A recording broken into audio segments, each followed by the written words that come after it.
தெய்வ சபை. ஆமாங்க, மாபெரும் தெய்வீக சபை. முன்பதாக பெண்மார்களும் பெண்ணாக பிறந்த அரும்பெரும் தாய்மார்களும் அனைத்தடலென சூழ்ந்திருக்கிறார்கள். ஆமா சாமி, சூழ்ந்திருக்கிறாங்க. நாடகத்தை காண வந்திருக்கும் அனைத்து சிவபெரும் மக்களுக்கும் நமது கலைக்குழுவின் சார்பாக அனைவரு நமது வணக்கத்தை சமர்ப்பிக்கிறோம்.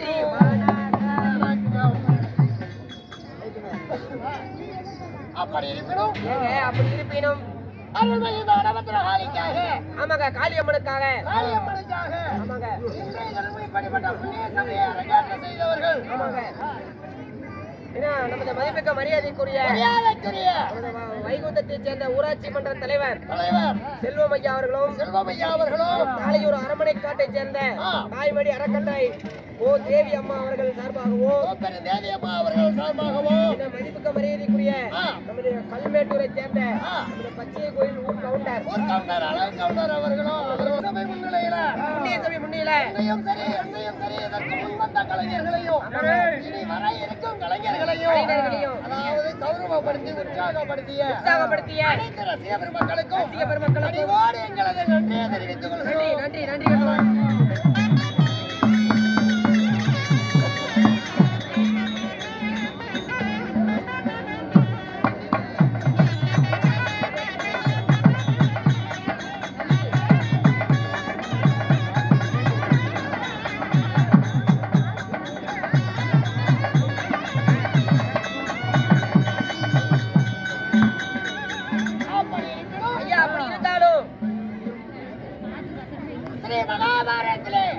ஸ்ரீ மகாபாரதம் யுத்தகாண்டத்திலே ஒரு பகுதிங்க.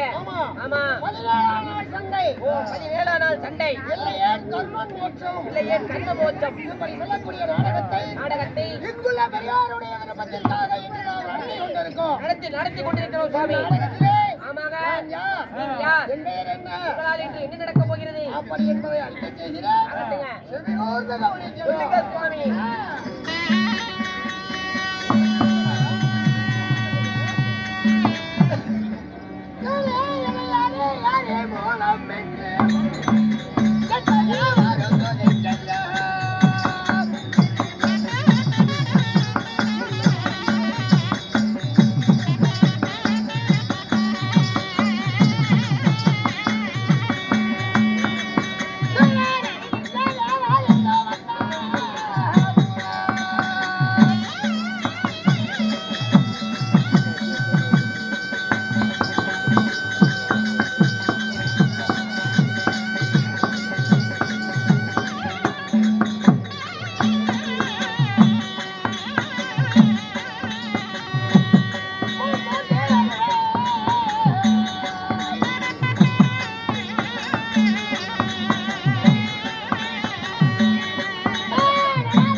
உங்க பேர் என்னன்னு கேட்டேன். பரிகார பண்ண ஆங்கிலா? உங்களுக்கு ஆங்கிலம் தெரியாதா சாமி?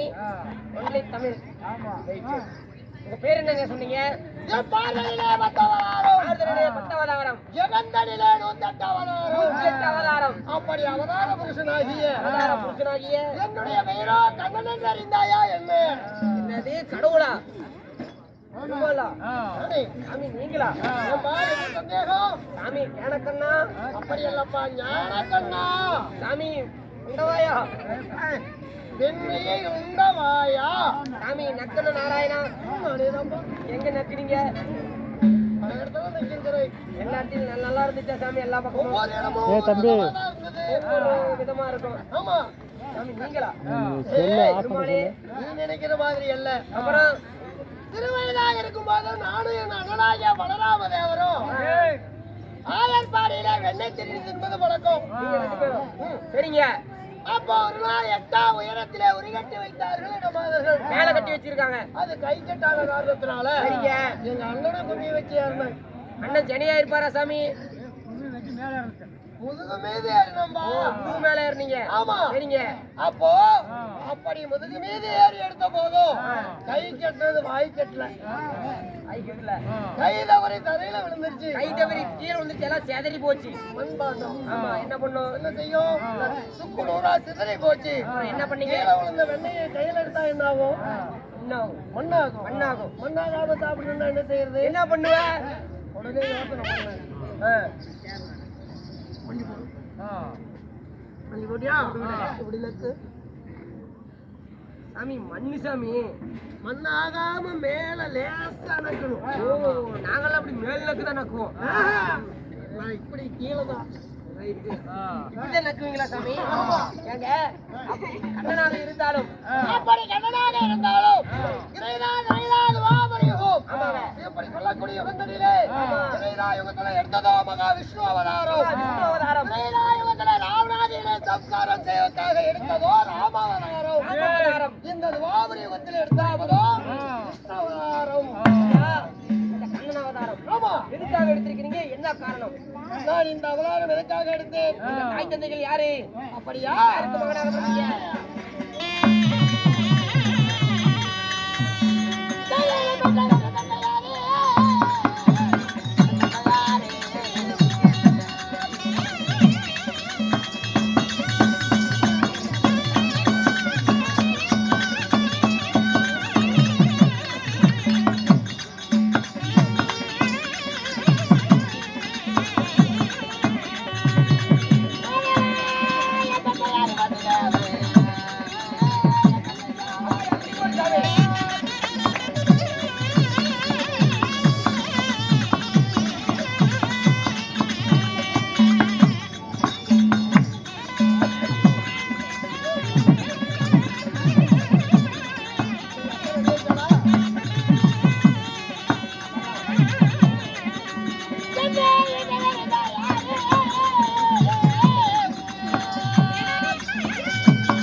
கண்ணனாக பிறந்திருக்கிறன்னு சொல்றீங்க. எனக்கு தந்தையோ வசுதேவன். ஓ, தந்தையோ வசுதேவன். தாயோ தேவகி ரோகிணி. ஓ, தாயோ தேவகி ரோகிணி. எப்படி என் தாய் தந்தைகளுக்கு நான் கண்ணனாக பிறந்தேன். கண்ணனாக பிறந்திருக்கிறீங்க. இருந்தாலும் மூர்த்திகளில் ஒருவராகிய ஆமாங்க. நான் எதற்காக இந்த ஜென்மத்துல மானிடரோடு மானிடராக இப்படி பிறந்து வளர்ந்து உலாவ காரணம் என்ன தெரியுமா? நீங்க ஒரு கடவுள். நீங்க கண்ணனாகப்பட்டவர். இந்த உலகத்துல இப்படி பிறந்துட்டு ஒரு மனிதனோடு மனிதனா பிறந்திருக்கிறீங்க. ஏன் இப்படி பிரிஞ்சுக்கிட்டு இருக்கிறீங்க? என்ன பிரச்சனை? என்ன காரணம்? ஏதாவது கண்டு எடுத்துட்டியா? ஏன் அப்படி திரிஞ்சிட்டு இருக்க? ஆமா, என்ன பிரச்சனை உங்களுக்கு? முதல்ல இருக்க மாட்டாரு. என்ன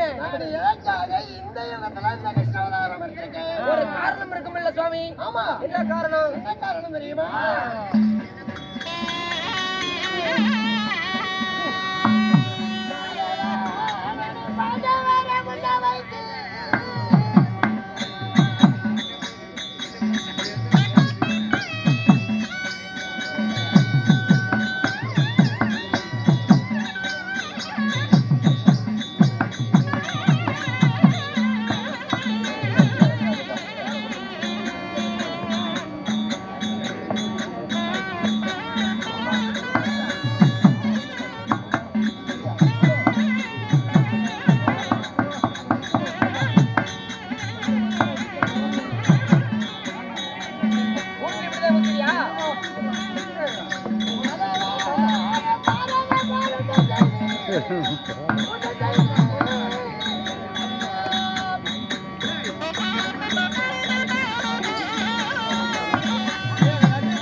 பூமியோட சுமையை குறைக்க எடுத்திருக்கிறீங்க. ஆமா சரி சுவாமி. பாண்டவர் கௌரவர் இருந்த பிள்ளைகளை வைத்து ஆமா இந்த வறண்ட உலகத்திலே பெருத்த ஒரு யுத்தம் நடத்தணும். பெருத்தது ஒரு யுத்தம் நடத்தணும். அப்படி நடந்தால் பூமியினுடைய சுமை சிறிதளவு குறைக்க முடியும். சிறிதளவு குறைக்க முடியும். அப்படி என்று எடுத்த அவதாரம் தான் இந்த கிருஷ்ண அவதாரம். கிருஷ்ண அவதாரம் எடுத்திருக்கிறீங்க. ஆமா. குறைச்சிட்டீங்களா? இன்னும் குறைக்கலையா? குறைஞ்சிக்கிட்டே இருக்குது. கொஞ்சம் கொஞ்சமா குறைஞ்சிட்டு இருக்குது. சரிங்க, எப்படி குறைஞ்சது? பாண்டவர் கௌரவர் இருந்த பிள்ளைகளோ திருவயதில் ஒன்னாதான் இருந்தாங்க. அதன் பிறகு பாண்டவர் பக்கம் கண்ணனும் கௌரவர் பக்கம் ஜெகனியும் போய் சேர்ந்து இருவரத்து பிள்ளைகளுக்கும் சிறுக சிறுக பகையை வளர்த்தோம். சண்டையை மூட்டிட்டீங்க. பகடையிலே போய் முடிந்தது. பகடையில் முடிந்தது. அதன் பிறகு பகடையில் தோற்ற பாண்டவர்கள் 13 வருஷங்காரம் 12 வருஷங்காரம் ஓராண்டு அஞ்சாத வாசம் 13 கடந்து வந்து நாடு கேட்க கொடுக்க மறுத்தார்கள் கௌரவர்கள். பாண்டவர் சகாயனாகி பரந்தாமன் தூதாக சென்று இருவரத்து பிள்ளைகளுக்கும் பாரத போர் உண்டு செய்தீங்க. துரியோதன இறுதியா என்ன சொன்னார்? ஊசி முனை அளவு இந்த தாசையுடைய மைந்தர்களுக்கு பாகம் தர முடியாது. எவ்வளவு இருக்கும் அவ்வளவு கூட தர மாட்டாரு அப்படின்னு சொன்னதுனால இறுதியான உன்னுடைய முடிவுதான் என்ன என்று கேட்ட போது இருவரத்து பிள்ளைகளும் குருச்சேத்திர வீடபூமியிலே யுத்தகளத்திலே சந்திக்கலாம். போர்க்களத்தில் சந்திக்கலாம். வெற்றி பெறுபவர் நாட்டை ஆளலாம். தோல்வி அடைந்தவர் காட்டுக்கு போகணும் அப்படி என்று சரிங்க. பாரத யுத்தம் துவக்கம் செய்து பாரத யுத்த துவக்கம் செஞ்சீங்க அப்படி பாரத யுத்தம் துவக்கம் செய்து சரி 16 தினங்கள் முடிந்தது 16 தினங்கள் முடிந்தது ஆமா சரிங்க நாளை உதயாதி காலமானால் 17வது நாள் சண்டை 17ஆம் நாள் சண்டை ஆமா அதனால அப்படி 17வது நாள் சண்டை நடப்பதாக சண்டை இருந்தால் நடப்பதாக இருந்தால் இந்த பாரத போரிலே பாண்டவர்கள் ஜெயமடைய வேண்டுமே ஆனால் சரிங்க இதற்கு இன்றைய தினம் ஒரு முக்கியமான வேலை முக்கியமான வேலை என்ன வேலை சாமி குருச்சேத்திர அதாவது குருச்சேத்திரத்துல பாண்டவருக்கும் கௌரவருக்கும் யுத்தம் நடக்குது அவங்களுக்கு அங்க சண்டை நடந்துட்டு இருக்குது பாண்டவர்கள் வளர்த்துக்கு போகும்போது என் அத்தையாகிய முத்தமாதேவிய விதுர மகாராஜனுடைய அடைக்கலத்துல அஷ்டாபுரத்துல விட்டுட்டு போனாங்க போனாங்க அப்படி போன பிறகு என் அத்தை அஷ்டாபுரத்துல இருக்காங்க உங்க அத்தை அஸ்தினாபுரத்துல இருக்குது ஆமா சரிங்க தீரத்துக்குள்ள எங்க அத்தைகிட்ட போய் இந்த சமாச்சாரம் ஒரு முக்கியமான சமாச்சாரம் வந்ததுல இன்னைக்குதான் சரியான முடிவு எடுத்திருக்காங்க வாழ்க்கையிலேயே. வாழ்க்கையிலேயே விஷயத்துக்குள்ள அத்தையை ஓக்கணும் பார்க்கணுமா உடனே பார்க்கணும் முக்கியமான வேலை அது. சரிங்க அதுக்கு முன்னாடி நாம என்ன பண்ணிட்டோம் அதனால நான் இதே இடத்துல கொஞ்ச நேரம் இருக்கேன் இந்த இடத்துல அந்தபுரத்துல எங்க அத்தை குந்தமாதேவி இருக்காங்க சரிங்க. என்னுடைய வருகை என் அத்தையிடம் எடுத்து சொல்லுங்க சரி சுவாமி உடனடியாக அறிக்கை செய்ய வேண்டியது. போயிட்டு வாங்க சுவாமி ஆகட்டும்